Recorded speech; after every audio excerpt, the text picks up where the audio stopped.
Հորմուզի նեղուցում անվտանգ նավարկությունը վերականգնելու ուղղությամբ Իրանն ու Օմանը համաձայնության են եկել։ Կողմերը նախատեսում են համատեղ ժամանակավոր նավարկելի միջանցք ստեղծել և նեղուցի համապատասխան հատվածներում ականազերծման աշխատանքներ իրականացնել։ Ծրագիրը ներառում է նաև նավագնացության կառավարում, անվտանգության ապահովում և տեղեկատվության փոխանակում։ Թեհրանում Օմանի և Իրանի արտգործնախարարների հանդիպման ընթացքում քննարկվել է նաև Պարսից ծոցի մյուս երկրների ներգրավումը գործընթացին։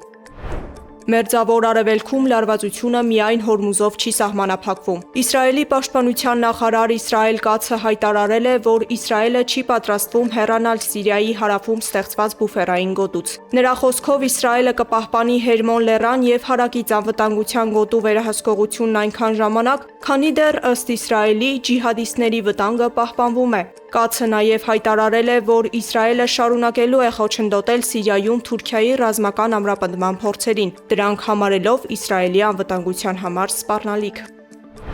Քաթարը չի պատրաստվում միանալ Իրանի դեմ ԱՄՆ-ի միակողմանի պատժամիջոցներին։ Քաթարի արտգործնախարարության ներկայացուցիչ Մաջիդ Ալ-Անսարին հայտարարել է, որ Դոհան կողմ է Իրանի և ԱՄՆ-ի միջև առաջացած խնդիրները բանակցությունների միջոցով լուծելուն։ Նրա խոսքով Քաթարն ամերիկյան պատժամիջոցներին կմիանա միայն այն դեպքում, եթե դրանք հաստատվեն միջազգային մակարդակով։ Ավելի վաղ ԱՄՆ ֆինանսների նախարար Սքոթ Բեսենթը հայտարարել էր Իրանի դեմ տնտեսական ճնշումն ուժեղացնելու մասին, նշելով, որ Վաշինգտոնը փորձում է սահմանափակել Թեհրանի ֆինանսական կապերն ամբողջ աշխարհում։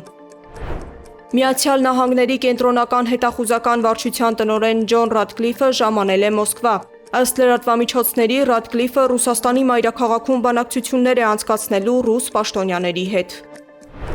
Մոսկվայում էլ քննարկվել է մեկ այլ միջազգային ճգնաժամ՝ Ուկրաինայի պատերազմը։ Ռուսաստանի արտգործնախարար Սերգեյ Լավրովը հանդիպել է Հռոմի Պապի հատուկ բանագնաց Փոլ Ռիչարդ Գալագերի հետ։ Լավրովը շնորհակալություն է հայտնել Վատիկանին Ուկրաինայի պատերազմի հումանիտար խնդիրների հարցում հավասարակշռված մոտեցման համար։ Վատիկանի ներկայացուցիչն էլ հայտարարել է, որ Սուրբ Աթոռը ցանկանում է հնարավորինս արագ տեսնել պատերազմի ավարտը և պատրաստ է աջակցել երկխոսության ցանկացած հնարավորության։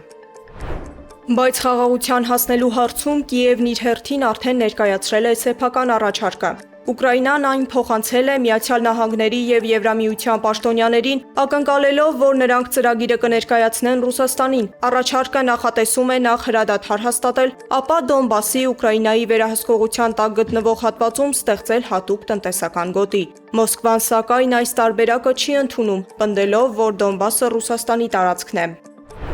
Իսլամաբադի հիվանդանոցներից մեկում հրդեհի հետևանքով 15 նորածին է մահացել։ Նախնական տեղեկություններով հրդեհը բռնկվել է օդորակիչի կոմպրեսորի պայթյունից։ Բաժանմունքում այդ պահին 16 երեխա է եղել, նրանցից միայն մեկն է փրկվել։ Միջազգային թողարկումն ավարտենք երաժշտական աշխարհի համար ծանր կորստով։ 80 տարեկանում մահացել է ամերիկյան քանթրի երաժշտության լեգենդ Դոլի Փարթոնը, որին տասնամյակներ շարունակ անվանում էին քանթրիի թագուհի։ Նրա մահվան մասին հայտնել է ընտանիքը, սակայն պատճառը չի հրապարակվել։ Փարթոնը երաժշտական կարիերան սկսել էր դեռ 1950-ականներին։ Սեդա Գյուրեղյան, Սվետլանա Պետրոսյան, Նոնա Գևորգյան, ABC Media։